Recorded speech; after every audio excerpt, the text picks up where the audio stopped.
Joana Marques foi absolvida no processo que os Anjos levaram a tribunal no valor de mais de 1 milhão de euros.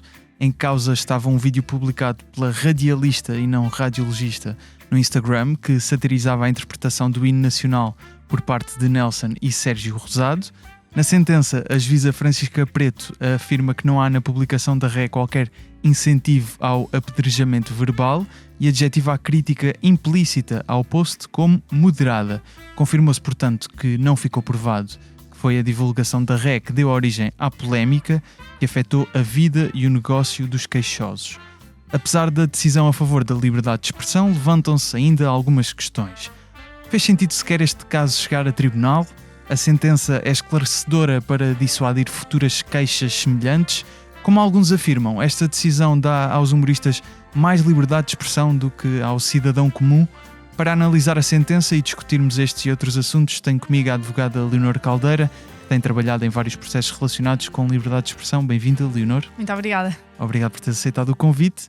A sentença é esclarecedora, a Joana Marques é totalmente absolvida e não se estabeleceu qualquer ligação entre a piada que fez e as ofensas de que os Anjos foram alvo, e essas ofensas foram obviamente comprovadas, que existiram, basta ler os comentários de Instagram, e bem, aliás, também como os alegados prejuízos. Até pelo comentário público sobre o caso durante as sessões ainda de audiência e preservando obviamente o direito dos Anjos de recorrerem à justiça, qualquer cidadão tem, era preciso este caso chegar a tribunal para termos esta conclusão, ou existiam indícios de que permitiam ao tribunal não proceder ao julgamento em si? Olha, gosto muito que tenhas começado com uma pergunta processual e acho que temos discutido muito pouco este assunto. Porque realmente isto tem sido um caso ultramediático, mas a proporção de mediatismo não acompanha a proporção de complexidade do processo. Na verdade, este é um dos processos menos controversos que já se calhar até já passaram pelos tribunais portugueses. E é um dos raros momentos em que a opinião pública acompanha a opinião dos juristas, porque às vezes os juristas chegam a resultados que são pouco evidentes para pessoas que não estudaram direito. Claro. Mas neste caso, a opinião pública percebeu logo que isto não tinha muito provimento, que não tinha muito fundamento. Até porque era desculpa interromper, mas era um debate muito inócuo sobre a liberdade de expressão, porque percebia-se facilmente que era uma piada básica, elementar. Relativamente inofensiva. E inofensiva, exatamente. Portanto, qualquer pessoa, que em direito chamamos a pessoa média, qualquer pessoa intuía que de facto isto não tinha muitas pernas para andar. E realmente assim se comprovou. E quando assim é, existe, enfim, genericamente como disseste, e muito bem, existe um direito fundamental que está inscrito na Constituição, de qualquer cidadão tem o direito de recorrer aos tribunais para a defesa dos seus direitos e interesses legítimos. Muito bem, isto é um direito que nos assiste a todos e que é fundamental, não é? Não podemos barrar esse acesso à justiça. Porém, como qualquer direito, pode ser usado e abusado. E, portanto, o direito a recorrer aos tribunais também deve reconhecer restrições quando, por exemplo, o pedido é manifestamente insuficiente, quando não tem fundamento, ou serve fins abusivos. Também podemos discutir se é este o caso ou não. Neste caso era um processo cível, portanto a liberdade de expressão genericamente também ela é um direito fundamental, como o direito à honra e o direito ao bom nome e à imagem, também os dois direitos fundamentais inscritos na Constituição. A liberdade de expressão depois, em termos de processos que se podem iniciar junto dos tribunais, podem ser cíveis ou podem ser criminais. Pronto. Genericamente, em abstrato, o crime é um juízo de censura mais elevado do que o cível. Ainda assim, nós podemos ter uma contradição em que até fazes uma queixa-crime e o resultado é uma pequena multa, ao passo que vais para o processo cível, que é um processo só entre privados, e acabas a ser condenado por uma grande indemnização. Portanto, o resultado pode ser até mais pesado no cível do que no crime. Neste caso era um cível. Neste caso era um processo cível. Pronto. Portanto, visava sobretudo duas coisas. Primeiro, um pagamento de indemnização aos 4 autores, que não era só o Sérgio e o Nelson, mas também a duas empresas, a duas pessoas coletivas, que, diga-se de passagem, não têm direito à honra, têm direito ao crédito, não é? Sim. Nem têm direito à imagem porque não têm imagem, mas têm direito ao crédito, à credibilidade da empresa, obviamente. E nesse sentido, portanto, o primeiro objetivo era, no fundo, o pagamento de uma indemnização por danos alegadamente sofridos. O segundo era um pedido de conduta. Existia especificamente um pedido para a Joana Marques eliminar a publicação. Exatamente. Fundo. Ninguém queria que a Joana Marques ficasse com registro criminal, nem que fosse condenada a uma pena de prisão suspensa, portanto não era isso que se discutia, estávamos só no domínio cível. E a lei processual cível tem uma norma que diz que quando o juiz recebe os documentos das duas partes, portanto o processo inicia-se com uma fase escrita, em que a pessoa recorre ao tribunal e conta a sua história, os autores... Neste caso os anjos. Conta a sua história, explica porque é que se queixa, de que é que se queixa e qual é que é o fundamento do seu direito e termina com um pedido, que eram estes que acabámos de falar. Depois a Joana Marques é citada, aquilo que se chama citação, que é tipicamente por correio, recebe o documento dos anjos e tem prazo para responder. E então pode responder de várias formas. E tem acesso ao que os anjos alegam. Tudo.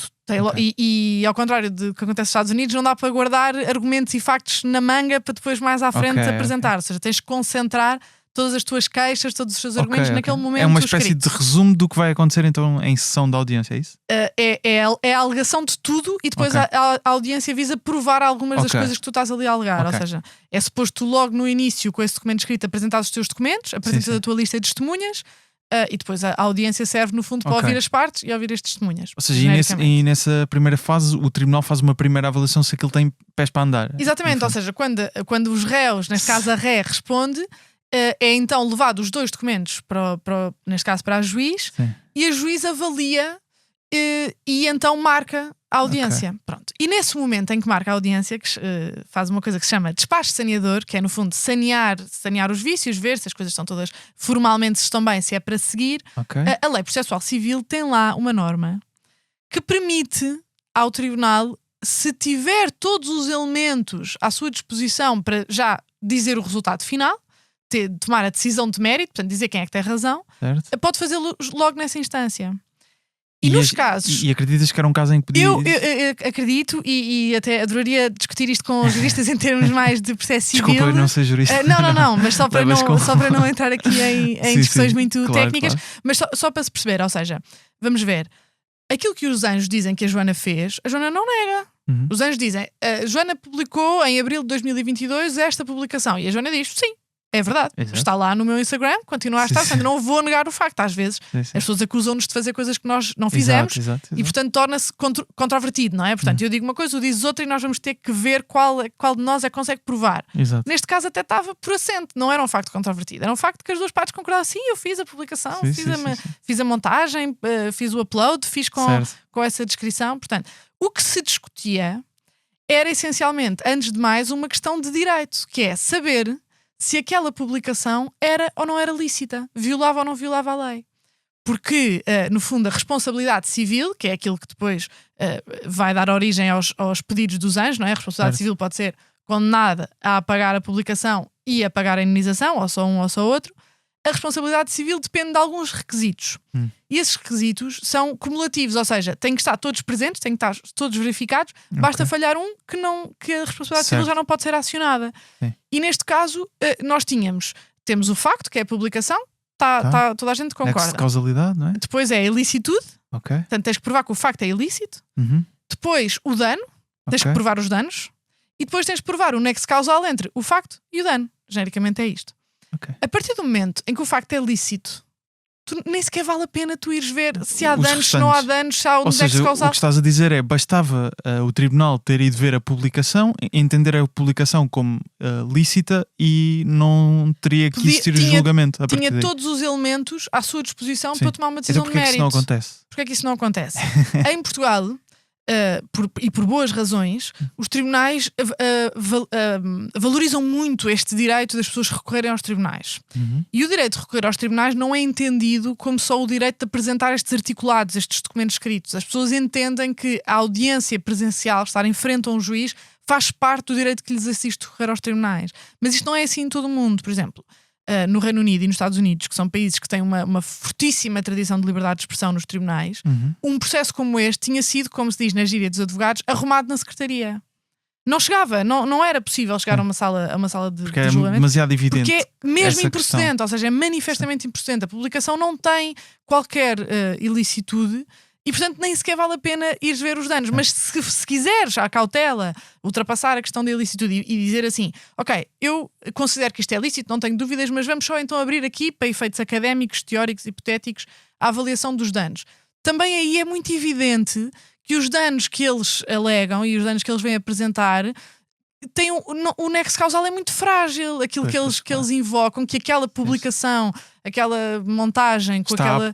Está apta a gerar causar. ódio, não é? Quer dizer, desde logo os comentários que tu falaste bem, que são feitos por terceiros, Uhum. em que não há em nenhum momento um incitamento a dizer escrevam nos comentários insultos Claro. ou ameaças. E comentários esses já presentes em vídeos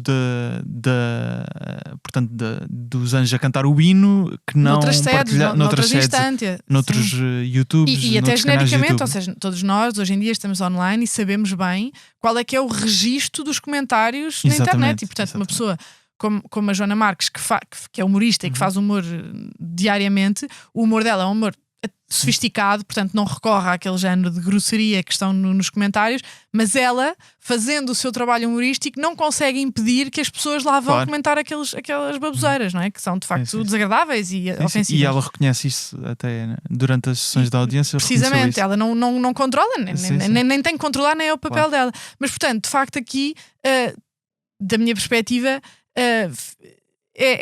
foi uma perda de tempo, genuinamente. Ou seja, eu percebo que depois até vai ser aproveitado para efeitos humorísticos e de facto isto tudo correu muito bem à Joana Marques, mas da perspectiva de alguém que é advogada e contribui como os estatutos mandam para a administração da justiça, não me parece que isto tenha sido um bom uso dos meios judiciais, sinceramente. Acho dizias que... no Twitter, no X, que não era direito, era circo, não é? Era algo desse género. Pois, porque ou seja, depois com o aparato mediático que se gera, porque o aparato mediático é normal quando são processos de facto que são controversos, que são importantes e que envolvem duas figuras, neste caso três figuras, e que se discute uma questão que de facto pode ser dúbia e que suscita o interesse das pessoas ou que são factos de interesse público genericamente. Aqui era uma coisa, quer dizer, todas as pessoas já adivinhavam o resultado. Então, há advogados, neste caso dos dois lados, a defender os anjos, a defender a Joana. Porque é que isto chega a tribunal se é evidente que não há essa ilicitude no ato? Lá está, eu não conheço os anjos e também não sei qual é que foi o processo da Joana, nem nenhuma das partes na sua procura de advogados. Mas muito me estranharia se não tivesse existido advogados a dizer aos anjos que eles não tinham muitas probabilidades de sucesso. Portanto, muito me estranharia. Dito isto, ainda assim, todos os advogados nas suas práticas já passaram por isto. Há clientes que dizem, eu sei que tenho poucas probabilidades de sucesso, mas ainda assim eu quero tentar a minha sorte, e o advogado proteste dizendo, olha, eu acho de facto que isto é uma coisa muito frágil, portanto provavelmente vai perder, mas se quiser avançar, há advogados que não aceitariam se calhar patrocinar esta causa, mas eles conseguiram advogados para patrocinar. Não sei qual é que foi a comunicação interna, nem nós temos nada a ver com isso, é porque é sigiloso. Mas eu espero que eles estivessem munidos, e aliás, várias entrevistas de pessoas à volta deles já indicam isso, de que eles tinham recebido informação de vários lados de que não teria muita chance de sucesso. O que levanta de facto a segunda questão, que é: será que estamos perante um caso em que os anjos genuinamente estiveram indignados? Porque tu vês a mais recente entrevista deles já depois de sair a sentença e tu vês que eles de facto estão muito magoados e eles acreditam que têm razão. Eles sentem que têm um direito, mesmo até eles dizem, isto não tem nada a ver com liberdade de expressão, quer dizer, eles ainda não perceberam bem o enquadramento da então questão. Tem a ver com o quê, não é? Sim, ou seja, mas tu vês que de facto eu isso não coloco em causa, que exista uma indignação genuína. Não, e que eles tenham mesmo sofrido e, claro, exatamente. Isso aí. Sim, mas o facto de o alvo então ser só a Joana Marques e não ser só o autor dos comentários, ou o facto de... Porque nota, na liberdade de expressão muitas vezes temos isto, que é: há comentários que são desagradáveis, que são mal educados, que são desadequados, que são impertinentes, mas que não são ilícitos. E portanto estão no domínio, se calhar, de uma certa censura social, em que a opinião pública diz, olha, não me caiu bem, não gostei de ouvir aquilo. A pessoa pode ficar magoada, pode ficar ou seja, não és obrigada a gostar de tudo o que dizem sobre ti, não é? Claro. Obviamente. E portanto pode estar nesse domínio da boa educação ou da correção ou da cordialidade, mas não está no domínio judicial. Não é suficiente para trazer para um tribunal. Que era exatamente aqui o que se passava. Se calhar os anjos olharam para aquela publicação e pensaram, de mau gosto, não gostei, achei que foi, não achei graça, achei que foi se calhar mal educado, achei que foi injusto até, se calhar, para nós. Mas isto não tinha dimensão judicial e portanto eles sabiam isso e quiseram ainda assim, nota, vê bem, iniciaram uma ação judicial com um valor elevadíssimo, é um valor elevadíssimo que paga custas na proporção do valor elevado. Exato. De certeza que os advogados fizeram a contingência das custas. Olha, se perder, tem que estar preparado para pagar até este valor. Portanto, acredito que essa análise é tipicamente feita e, portanto, acredito que eles estivessem totalmente... Sabiam que riscos corriam. Não só reputacionais como financeiros.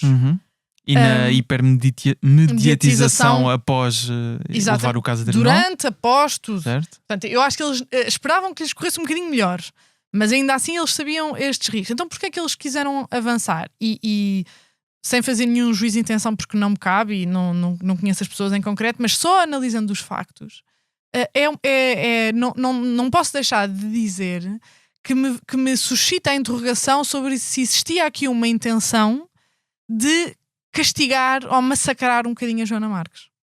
No sentido de andas-te a portar mal, vais ver o que é que... No sentido de já andas a falar mal e a enxovalhar muita gente e já há muita gente que já começa a ficar nervosa com o teu trabalho. Certo. Já há muita gente a ficar melindrada, já há muita gente a ficar incomodada. E portanto há alguém aqui tem que dar um murro na mesa para ver se tu baixas um bocadinho a bola. A ideia do respeitinho é muito bonito, que não tem valor... não tem valor jurídico. Quer dizer, vai tendo. Tradicionalmente até tem, mas não devia ter. Mas devia ter. Isso é uma situação interessante que acho que também com o comentário que existiu enquanto as sessões de audiência foram ocorrendo, também senti que a generalidade das pessoas concordava que não existia de facto nada ilegal naquilo que a Joana fez, mas... de certa forma, sim, mas ela às vezes tem algumas coisas, parece que meio que anda a abusar em alguns aspectos, e aproveitamos para partir para aqui. Exato, para um aspecto da sentença, que a juíza, sendo obviamente favorável à liberdade de expressão, escreve a certa altura que se os factos potencialmente ofensivos forem afirmados no exercício de uma atividade lícita, como é a atividade humorística, desde que o autor da declaração não extrapole da mesma com comentários inapropriados e abusivos, não poderá ser passível de censura e incorrer em responsabilidade civil. Ou seja, a juíza recusa a possibilidade desta piada da Joana ser apta para sequer causar dano. No entanto, ao referir a parte de desde que o autor da declaração não extrapole com comentários inapropriados e abusivos, não está a deixar em aberto que outras piadas da Joana Marques possam ser passíveis de censura e incorrer em responsabilidade civil?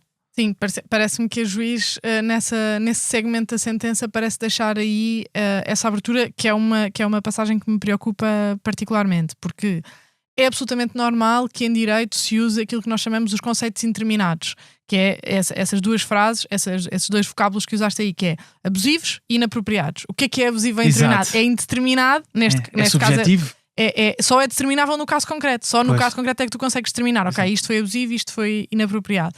E de facto aí, enfim, tratando-se de discurso humorístico, a expressão só por si abusivo ou inapropriado é muito ampla. Portanto, aí de facto parece-me que o juiz quis quase dar uma palmadinha nas costas aos anjos, a dizer, pronto, eu percebo que a vossa sensibilidade genericamente, até porque isso até é um conceito básico em filosofia e no direito, que é, não há direitos absolutos. E o direito ao discurso humorístico também não é absoluto, é muito amplo, sem dúvida, deve ser protegido numa democracia, no Estado de Direito, sem dúvida, mas aí parece-me que a juiz quis, no fundo, arredondar um bocadinho a questão e acabou por ficar com uma formulação que, da minha perspectiva, é infeliz, e espero que não sirva, e acho que não serviu com tudo aquilo que temos vindo a assistir, mas espero que não sirva para inspirar outras ações judiciais, não é? Porque seja suficientemente dissuador para casos futuros. Não me parece. Pois.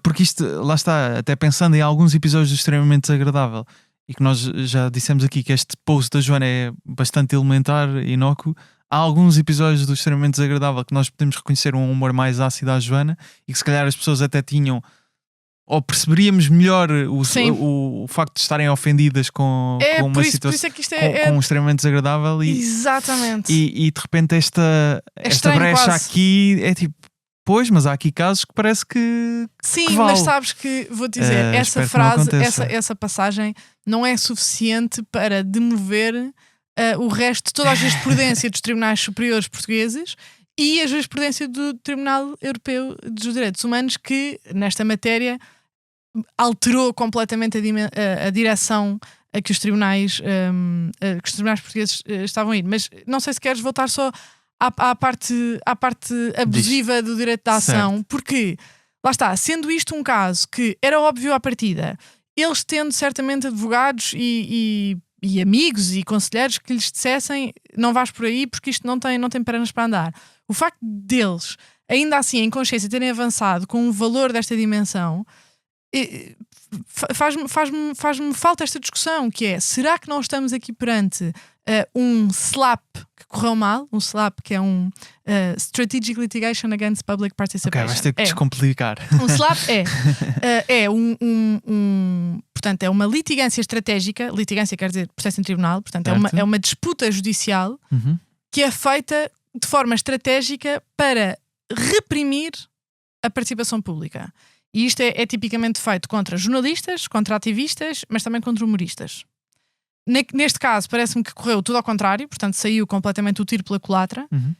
Mas o SLAP é um fenómeno muito sério, que em Portugal também tem a sua expressão, e que, no fundo, aqui a ideia é tipicamente quem inicia um SLAP muitas vezes até sabe que vai perder no final de todo o caminho, porque a justiça demora, não é? Tem o seu tempo. Portanto, demora, no final sabe que vai perder, sabe que tem um custo que vai pagar, mas escolhe iniciar aquela ação porque só a propositura da ação e só o facto de existir um processo em tribunal em que a pessoa é réu ou arguido é suficiente para intimidar a pessoa, obrigar a pessoa a gastar dinheiro, porque a Joana Marques teve que gastar dinheiro na taxa de justiça, nos honorários dos seus advogados. Eu não tenho a certeza que as custas que ela vai receber vão compensar financeiramente o custo que ela perde sempre qualquer coisa financeiramente. Tipicamente, neste caso é um caso à parte, porque de facto correu-lhes mesmo muito mal, mas o SLAP, quando tipicamente corre bem, o que visa é intimidar os réus, intimidar os arguidos, para que não repitam de uma próxima vez. Ou seja, é uma espécie de indicação de autocensura futura, que é nós...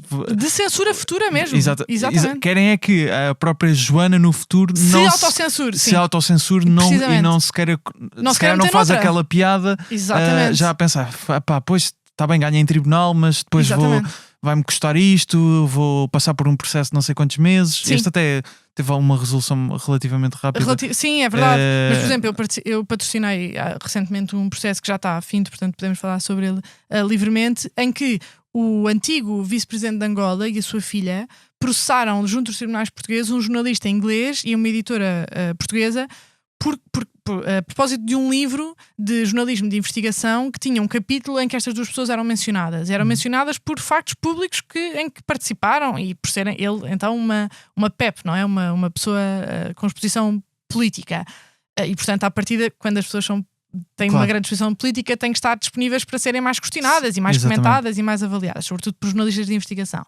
E o processo era também de um valor elevadíssimo e no final os réus foram totalmente absolvidos, mas não os poupou de terem 4 anos da sua vida com uma espada em cima da cabeça a não saber se iam ou não ser condenados a pagar também perto de €1 milhão de indemnização. Isto é uma coisa que, para além dos custos financeiros com advogados, com taxas de justiça, é uma coisa que animicamente também te mói, porque tu ficas com medo. Aliás, nós estivemos lá. Meter nisto outra vez, exatamente, tu ficas intimidado fisicamente depois na tua profissão. E aqui eu questiono-me, não sei, não conheço os anjos, nem sei o que é que esteve por trás, mas olhando só os factos puro e duro, olhando o processo, a petição inicial deles, a sentença, a defesa da Joana, quer dizer, o facto de eles serem pessoas sofisticadas com acesso a um bom aconselhamento jurídico, certamente, todos os elementos em presença nos apontam para esta interrogação, que é, será que havia aqui uma vontade de intimidar a Joana Marques? E felizmente ela não se deixou intimidar e acho que deixou já isso muito claro e portanto foi uma vitória. Já anunciou um espetáculo a propósito disso, portanto se calhar até vai compensar os custos financeiros para além dos benefícios reputacionais que me parecem evidentes, se calhar ainda vai ganhar com o processo. Portanto, de facto saiu o tiro pela culatra, mas é bom avaliarmos qual é que foi a intenção deste processo verdadeiramente. Mas estávamos a falar daquela ideia do respeitinho da justiça. Achas que isso ainda é algo patente nas decisões quanto a casos de liberdade de expressão em Portugal? Porque o advogado Francisco Teixeira da Mota, que também é especialista também em casos de liberdade de expressão, o especialista em Portugal, claro, e alertava em julho que prevalecia nos tribunais um entendimento muito restritivo da liberdade de expressão e muito valorizador da pseudo-honra, é a expressão que ele usa, das pessoas. porque basicamente dá-nos aqui algum contexto. O Tribunal Europeu dos Direitos Humanos, sempre que Portugal vai contra a liberdade de expressão, acaba por reverter a decisão, é isto? Sim, ou seja, só para explicar em primeiro lugar como é que o sistema funciona. Os processos acontecem junto dos tribunais portugueses primeiro. Os tribunais portugueses são chamados a decidir se vence, no fundo, isto é uma balança, não é? E de um lado tens, tipicamente, a liberdade de expressão, do outro, o direito à honra e ao bom nome, e os tribunais portugueses fazem este equilíbrio. E, muitas vezes, os tribunais portugueses têm, da perspectiva até de cultura jurisprudencial, um entendimento do direito à honra como um direito que merece ser protegido. E muitas vezes à custa da liberdade de expressão. Esta é a tradição dos tribunais portugueses, tem sido a tradição dos tribunais portugueses, o que é completamente explicado por fenómenos históricos, não é? Portugal é uma democracia muito jovem, apenas há 50 anos, e antes disso reinava absolutamente o direito ao respeitinho, que é exatamente o inverso daquilo que temos hoje, que é quanto mais conhecido, quanto mais poderoso, quanto mais rico, quanto mais homem, quanto mais branco tu fores, maior a tua honra é, mais protegida ela deve ser. Portanto, quem é a raia miúda, digamos assim, um cidadão se calhar pobre, marginalizado, esse não tem honra a proteger, portanto esse pode ser enxovalhado e humilhado. Os senhores doutores é que de facto tem que ser, a sua honra é que tem que ser protegida. Portanto, este em termos assim leigos e assim mas acontece muitas vezes Portugal condenar a... Sim, ou seja, o que acontece? Portanto, os tribunais são chamados a fazer este equilíbrio, tanto nos tribunais cíveis como nos tribunais criminais, e a pessoa que usou da sua liberdade de expressão e que entende que a sua atitude, a sua conduta foi lícita e não ilícita, como os tribunais portugueses julgaram, tem a possibilidade de, dentro de um prazo muito curto e sujeito a certos requisitos, naturalmente, recorrer ao Tribunal Europeu dos Direitos Humanos processando o Estado português. Ou seja, já não é um processo contra a parte que no fundo se queixou contra ela, é um processo contra os tribunais portugueses, contra o Estado português, porque no fundo tu estás a dizer que os tribunais violaram a lei. Qual é que é a lei? É a Convenção Europeia dos Direitos Humanos, que enfim, qual que é o nosso país também se rege. Rege e aliás está acima até da lei nacional. E o Tribunal Europeu dos Direitos Humanos, a única coisa que vai avaliar é se existiu ou não uma violação, neste caso do artigo 10º da Convenção, que é o artigo que prevê a liberdade de expressão. E portanto vai ver se o Estado português violou ou não a liberdade de expressão neste caso. E neste caso a decisão do Tribunal é revertida? Ou seja, Não, o que pode, não é revertido automaticamente. Portanto, o Estado português é condenado, essa condenação pode dar origem a um pedido de indemnização, tipicamente é isso que acontece. E depois a pessoa, se quiser, é que tem que lançar a mão de outro mecanismo processual nacional para reabrir o processo. Já são 3 processos? Mas são 3 processos, sim. Mas é assim, se a indemnização que a pessoa ganhar no TED compensar a condenação e compensar também no fundo a violação do seu direito, a partir de se calhar muita gente escolhe não reabrir o processo porque fica sanado. Muitas vezes, por exemplo, em processos de crime tu tens uma mera pena suspensa, então tu nem sequer não tiveste que reembolsar, que pagar nada, não tiveste nenhum custo financeiro para além de advogados. O que é que aconteceu com a atividade do Dr. Francisco Teixeira da Mota nos últimos 30 anos? Por ser advogado do público e por muitos jornalistas serem processados ou por violação do segredo de justiça, ou por difamação, ou por ofensas à honra e ao bom nome, portanto vários mecanismos que a lei tem para no fundo atacar a liberdade, naquele caso a liberdade de expressão, mas em particular a liberdade de imprensa, o Dr. Teixeira da Mota iniciou vários processos, impugnou no fundo, contestou estas decisões dos tribunais portugueses que condenavam estes jornalistas e começou a criar a jurisprudência do Tribunal Europeu dos Direitos Humanos, que, no fundo, começou a perceber-se que os tribunais portugueses não estavam a aplicar bem a Convenção Europeia dos Direitos Humanos. Tinham uma visão ainda, se calhar, muito do Estado Novo, muito da ditadura da liberdade de expressão. Ainda não tinham ainda compreendido qual era a amplitude que a liberdade de expressão deve ter numa sociedade democrática. E esse caminho tem vindo a ser feito. Agora, por exemplo, esta semana, na CNN, o advogado Paulo Saragossa da Mata explicou no fundo este caminho jurisprudencial que foi feito, porque agora os tribunais portugueses, de tantas condenações, já começam a ver quais é que são os critérios que o Tribunal Europeu para não usa voltar a acontecer. Exatamente para aplicá-los, e muito bem. Portanto, existe aquilo que se chama o teste tripartite, que tem 3 requisitos, e os tribunais têm que os aplicar para dar o resultado ao processo que são convidados a decidir. o Dr. Paulo Saragossa da Mata, dizia que agora passámos para o plano inverso, em que de repente a liberdade de expressão já está tão ampla que já é permitido um insulto, também a propósito deste caso da Joana Marques, que já é permitido um insulto, que já agora de repente já a honra já não vale nada, o direito ao bom nome já não vale nada, e enfim, eu não podia discordar mais, porque como te digo, até quando o acesso à justiça é usado de forma abusiva, os tribunais portugueses ainda não aplicam os mecanismos processuais que têm para cortar pela raiz processos que não têm pés nem cabeça e que se calhar só visam a efeitos de intimidar a outra parte. No decorrer das sessões de audiência, a advogada Natália Luís dos Anjos disse ainda sobre o testemunho de Ricardo Araújo Pereira, e passo a citar: entrou por aqui adentro a dizer que o humor não tem limites, que podem tudo, referindo-se aos humoristas. Um dos argumentos do Mário Machado na sua defesa foi precisamente esse, que era a brincar. Este comentário sobre o Mário Machado refere-se a um caso em que o neonazi foi condenado por incitamento a ódio e violência, devido a um comentário que fez numa rede social sugerindo a prostituição forçada das gajas do Bloco. Estou a citar. Ele alegou em tribunal que era uma piada. Basicamente ela estava a tentar equiparar, a advogada dos Anjos estava a tentar equiparar as situações. O humorista acaba por ter mais direitos de liberdade de expressão, por isso é que ele se tentou refugiar neste argumento. Ou seja, eu, respeitando obviamente os expedientes de argumentação que a advogada teve que lançar a mão para defender o seu constituinte, claro, os seus constituintes, obviamente, com todo o respeito, mas parece-me que essa analogia não tem também ela grande nexo ou grande lógica. Em primeiro lugar, porque, enfim, lá está, e por isso é que os advogados são chatos a analisar as coisas e dizem sempre: qual é que é a solução para este caso? Os advogados dizem: depende, porque de facto depende das circunstâncias do caso concreto.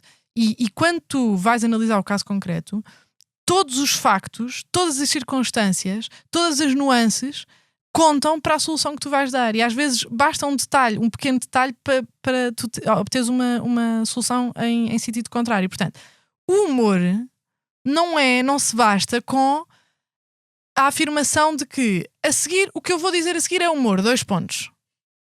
O humor não é isso. O discurso humorístico é um recurso linguístico que se rege que se rege por determinadas características. Desde logo, a Joana Marques é humorista, portanto, costuma fazer humor, costuma posicionar-se no espaço público com humor.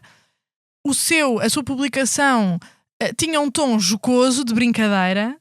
A Joana Marques nunca não tem registro criminal. Não consta que a Joana Marques algum dia tenha incitado à violência física contra alguém. Não usa sequer as mesmas palavras que o Mário Machado usou. E não é esse o seu registro, e não foi esse o registro.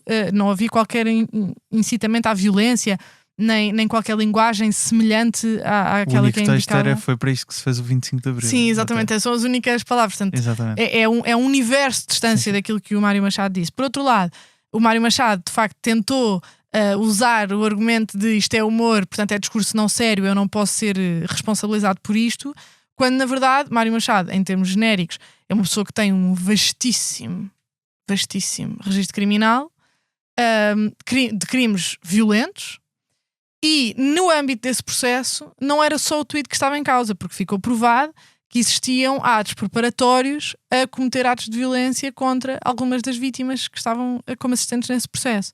E, portanto, o caso não tem nada a ver uma coisa com a outra.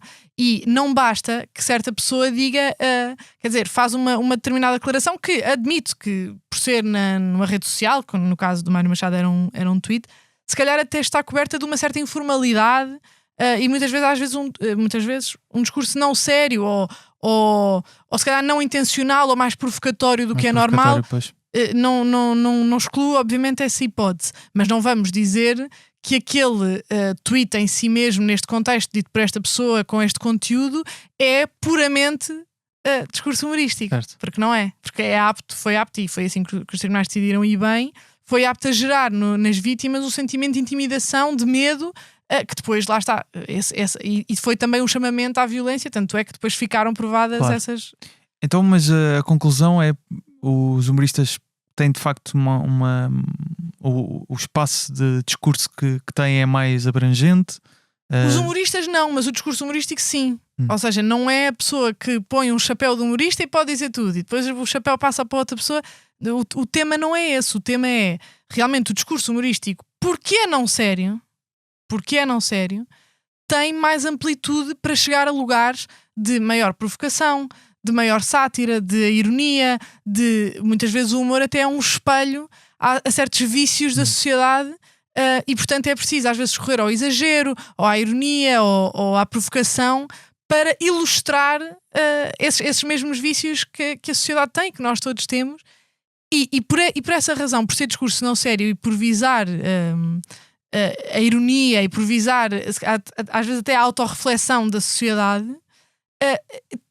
tem que haver liberdade para ir a esses lugares e para isso ser lícito. É diferente alguém que está num palco, num espetáculo por exemplo, num espetáculo de revista do La Féria, em que se discute matar a polícia, porque é uma personagem de humor e estamos ali a ver se mata a polícia, do que uma pessoa que está numa manifestação, de repente um polícia cai ao chão e alguém diz para matar o polícia. Quer dizer, isto são duas coisas totalmente distintas. Claro, exatamente. E portanto, se me diz o humorista em si tem um direito divino que lhe permite dizer tudo o que apetece, claro que não. O discurso em si humorístico é que deve ser protegido. Extra protegido, ou seja, com mais... Extra protegido, mas também porque é não sério, porque não é suposto ser levado a sério, não é suposto ser interpretado literalmente. Sempre que existe uma discussão normalmente sobre alguma piada que ofenda e que alguém vai a tribunal por ela, há sempre esta acusação de que os humoristas podem dizer tudo. Obviamente que o facto de ser uma humorista com carreira ajuda a explicar que o discurso da pessoa seja discurso humorístico, não é? Ou seja, mais facilmente associável. Mas para perceber se entende, eu ou tu, neste caso, escrevemos um texto e temos uma passagem mais irónica e alguém nos decide processar tendo em conta aquela passagem, nós da mesma podemos justificar que aquilo... Mas repara, eu aqui estava a usar o recurso de humor e isso pode ser entendido pelo tribunal na mesma como... lá está, só mesmo no caso concreto. Sim, eu, por exemplo, vou-te dizer, depende, eu sou uma pessoa descontraída e gosto muito de também, obviamente, usar do humor, mas mais nos meus tempos fora da minha atividade profissional. Dificilmente escreveria uma crónica com um teor humorístico. Mais depressa escreveria uma crónica com um teor provocatório. Portanto, como vês, eu acho que... E podem ler a Leonor na sábado? Exato, todas as semanas. Mas acho que tens que ver muito bem, porque tu não podemos usar o humor para também nos escondermos das afirmações que queremos fazer em sets que não são humorísticas, como o Mário Machado fez. Quer dizer, o humor é também ele uma coisa séria, porque deve ser protegido, porque é uma forma de expressar que é essencial em democracia. Precisamente também porque o humor é especialmente preciso para gozar, para fazer pouco, para ironizar, para provocar quem nos governa, quem tem mais poder na sociedade. Claro. E não só... Mas não há aqui uma linha ténue que algumas pessoas podem mascarar exatamente algumas afirmações com o humor e depois não serem penalizados por causa delas, digamos assim? Ou seja, vamos ver. Depende sempre de caso, obviamente. Vê uma coisa. Tu podes ser um humorista que tem ideias repugnantes e que usa o teu discurso humorístico e a tua atividade, a tua arte, a tua profissão, como um meio onde tu expressas também essas ideias que são repugnantes. O facto de tu permitires que esse discurso seja divulgado não significa que tu tenhas que concordar com aquilo que é dito. Tu és absolutamente livre de dizer: eu sinto que esta pessoa, não obstante ser humorista e dizer estas coisas em palco, eu não quero que ele seja penalizado pelo seu discurso, mas eu vou criticá-lo e eu vou denunciá-lo. E eu se calhar até posso fazer um apelo a que as pessoas não comprem bilhetes para o espetáculo dele, porque aquilo é de mau gosto, porque aquilo tem certas premissas com as quais se calhar podemos discutir se são xenófobas, são racistas, são misóginas. Portanto, o bonito da liberdade de expressão, ou o útil, o essencial da liberdade de expressão é nós termos, é como se fosse o sol numa planície no campo, ao contrário da noite escura. É um sol numa planície totalmente aberta em que não há sombra, toda a gente vê, conseguimos ver todos os ângulos. Tudo consegues ver de frente, costas, de lado, o que é que se passa, toda a gente consegue apontar, qual é que é a perspectiva, qual é que é a outra, ao contrário de tu tentares censurar, tu tentares pôr escuridão sobre aquilo, porque sentes que não é bom, porque não é útil, que não é digno, porque isso depois tem efeitos perniciosos, como uma história mostra. Achas que estamos numa fase, e aqui relativamente à liberdade de expressão, mas não só no campo do humor, em que o discurso que nós consideramos repugnante estamos a tentar dizer, não, este discurso não devia ser emitido? Absolutamente, não é? Ou seja, agora falando mais genericamente, nota, nos Estados Unidos isso também está a acontecer ao contrário. Nos Estados Unidos também já as forças de extrema-direita estão a tentar silenciar humoristas, enfim, que são no máximo de centro-direita, se calhar, mas que são ainda assim democráticos. Sim. De silenciar desse humor que visa as ideias democráticas. Portanto, no fundo, parece que estamos todos uns com mais poder do que outros, naturalmente, mas estamos todos com uma tendência maior nesta fase da história de nos tentar silenciar, porque estamos a estar numa fase, e isto acontece ciclicamente, em que a liberdade de expressão visa o combate de ideias. Portanto, as pessoas sentam-se a uma mesa, cada um diz o que pensa e quem está a ouvir decide qual é que é a forma que quer pensar. Este é o princípio básico. E isso, hoje em dia, não chega, não está a bastar. Porque há um lado que está a fazer batota. Há um lado que mente, há um lado que recorre a fake news, há um lado que insulta, há um lado que recorre a artifícios de linguagem que o outro lado tem pudor porque não são esses os seus princípios e os seus valores.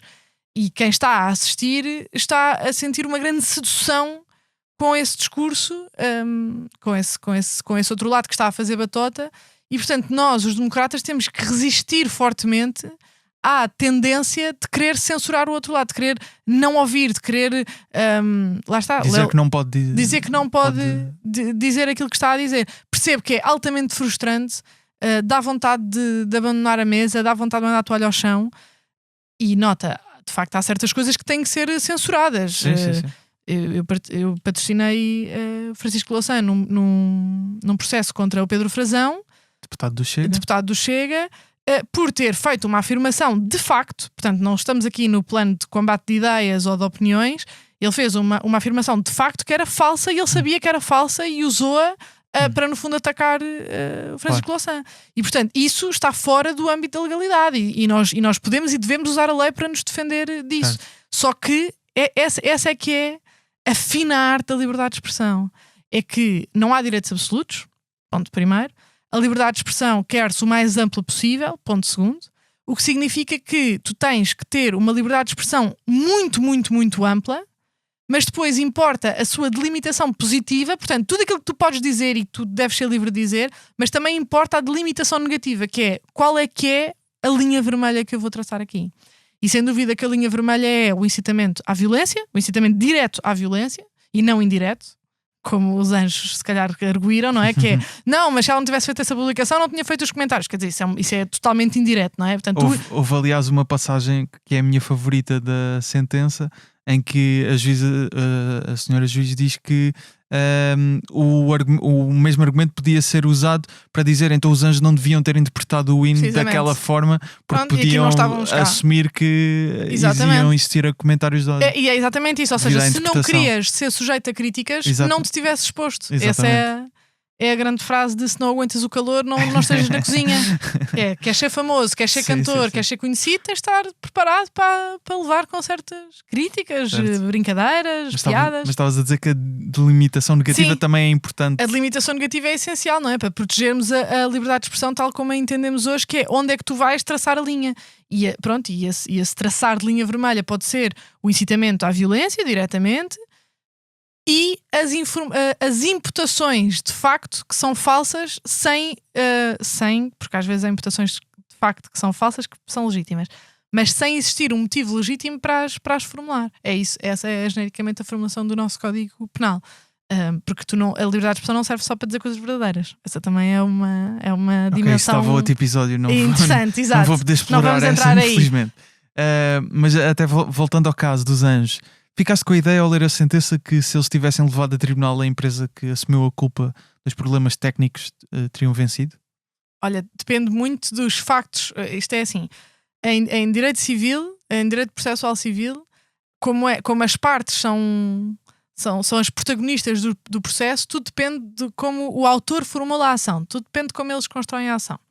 Vamos imaginar que os anjos colocavam em tribunal, a RE seria essa empresa que então assumiu os problemas técnicos. E que o pedido, em vez de ter uma indemnização de 1 milhão e tal de euros, era um valor muito mais modesto, vamos imaginar 2.000 euros, ou até se calhar 500 euros, e com um pedido de reconhecimento público, com publicação da sentença, de que, de facto, eles eram os responsáveis pelos problemas técnicos, que se faziam até uma perícia, vamos imaginar, uma perícia, para ver se, eu sei que a juiz entendeu como provado, com base nas provas testemunhais, que eles não desafinaram. Pronto, a juiz entendeu dar isso como provado. Muito bem. Mas vamos imaginar que até tinhas uma perícia lá com técnicos de som e músicos profissionais que garantiam que de facto não tinha havido qualquer desafinação. E eles só queriam isso, só queriam reconhecimento público de que eles não tinham feito nada de mal. Se calhar uma ação configurada nestes termos, se calhar até tinha mais probabilidades de sucesso do que aquela que foi posta. Mas se eles de facto insistem nesta questão de é a empresa que é responsável pelos problemas técnicos, que é responsável pelos comentários depois que são feitos nas redes sociais, quer dizer, isto aqui, até aí não conseguimos chegar, não é? As pessoas são responsáveis pelos seus atos. A causalidade aí há vida outra vez. É outra vez frágil, exatamente. Exato.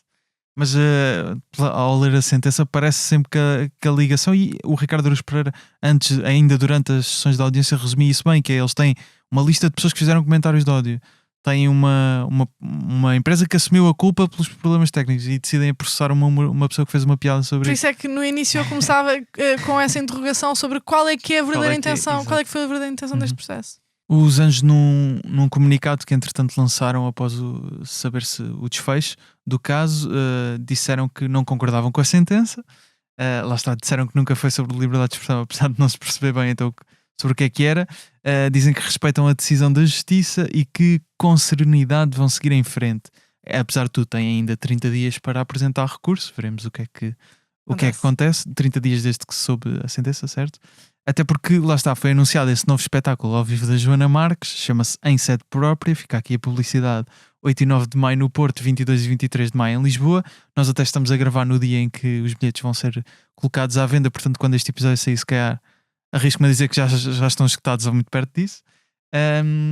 Achas que os Anjos podem querer boicotar este espetáculo e até que restrições é que existem para a Joana para falar do que aconteceu em tribunal? Não... Está totalmente livre ou nem por isso? Olha, primeiro o espetáculo é em maio, não é? É maio, exatamente. Maio, portanto, espera-se que em maio já tenha transitado em julgado, que é, no fundo, transitado em julgado significa que é final, portanto, que já não dá para alterar a decisão. Claro que eles depois podem recorrer para o TED, mas aí já não tem a ver com a Joana, como dissemos, já tem só a ver com o Ou seja, se eles recorrerem, o espetáculo da Joana mesmo assim não fica em causa. É o que estás a dizer? Acredito que não, porque devemos ter... Bem, não sei, não dá para prever a decisão do Tribunal da Relação de Lisboa, mas vamos ver. Acho que é o resultado final, acho que pronto, é muito previsível que seja este. Sim. E que um eventual recurso venha a confirmar a decisão de primeira instância. Tens algumas restrições, eu não sei, lá está, não faço ideia o que é que o espetáculo vai ser. Se o espetáculo incluir as gravações... Também não vai ser só sobre o julgamento, pelo que sim, ou seja, os julgamentos à partida são públicos, portanto as pessoas podem assistir ao julgamento e podem também pedir acesso ao processo junto da Secretaria. O processo é a transcrição? O processo é o processo físico, ou seja, que inclui as peças escritas e inclui os áudios do julgamento. Os áudios. Pronto, e à partida é público, o que significa o que não é a mesma coisa do que ser Isso livremente publicado, ou seja, o seu acesso é público, mas tu já tenho mais dúvidas sobre a questão de pegar nos áudios do julgamento e incluí-lo no espetáculo e em que termos, porque aí há de facto várias interpretações jurisprudenciais em sentidos distintos. Portanto, eu não faço ideia se tem ou se não tem, quais é que são os elementos. Há sempre o clássico voz off a gravar narrações, né? Coisas que foram ditas. Sim. Sim. Precisamente. Ok, mas à partida pode usar livremente o conteúdo, não necessariamente a história, claro, a história, sim, né? Ou seja, toda a vida tivemos até obras literárias, cinemáticas sobre processos judiciais, sim, portanto, mal seria se não pudéssemos. Se fosse agora a Joana a não poder, claro. Sim. Mas achas que, quer dizer, isto é uma atitude muito do humorista também. Nós, nos episódios que fizemos durante as sessões de audiência, alertei logo para isto, que a Joana era quase criminoso, como algumas pessoas já disseram, e sim, criminoso, não utilizar isto a seu favor, da perspectiva do humorista. Achas que pode haver aqui uma vontade dos Anjos tentarem... Olha, eu não sei, eu não consigo, lá está, não consigo antecipar, consigo antecipar a vontade de litigância dos Anjos. Sinceramente, acho que não tem a ganhar com isso, nem da perspectiva jurídica, nem da perspectiva reputacional. Pois. Agora, isso também era válido para o primeiro processo e isso não os demoveu. Portanto, como estavas a dizer, foi de facto um slap que não resultou de todo. De todo, foi um tiro. No dia em que sai a sentença, é anunciado um espetáculo, não é? Claro. Bem, Leonor, muito obrigado por todos os esclarecimentos. Foi uma aula de direito aqui, mas não tenha sido. Não, olha, eu fiquei com vontade de me inscrever no curso. Se soubesse que não era tão é muito difícil. Eu gostei muito da experiência de ir assistir pela primeira vez. É ótimo. Mas acho que também apanhei um caso interessante, mas ao mesmo tempo não representa fielmente aquilo que são a maioria dos casos. Eu até acho que representa, sim. Eu estive a seguir e pareceu-me, as testemunhas, depois são as declarações de parte. Depois... Mas pareceu-me que foi um bocado desequilibrado, digamos. Não houve isso acredito que tenha sido. Parecia-me por ser muito evidente. Lá está. Pois, isso acredito que tenha sido. Mas há vários processos, sim. Pois há uns que, sei lá, acidentes, acontece qualquer coisa, é assim uma coisa chata, não é? Claro. Bem, tinha que escolher muito bem os meus casos. Exato. Leonor, muito obrigado mais uma vez. A Leonor Caldeira está no Twitter em Leonor Caldeira e no Instagram em LeoMCFC. O Humor à Primeira Vista em humoraprimeiravista.podcast, com excertos em vídeo do episódio. As fotografias do episódio são da Matilde Fieschi. A fotografia do logótipo é do José Fernandes, com design do Tiago Pereira Santos. O Mirama está no apoio à produção. A voz do genérico é do Tiago Filipe. Eu sou o Gustavo Carvalho, estou no Instagram, Twitter e TikTok em Gustavo Rito Carvalho, a falar sobre comédia. O Humor à Primeira Vista volta na próxima terça-feira. Mais uma vez, muito obrigado, Leonor. Obrigado.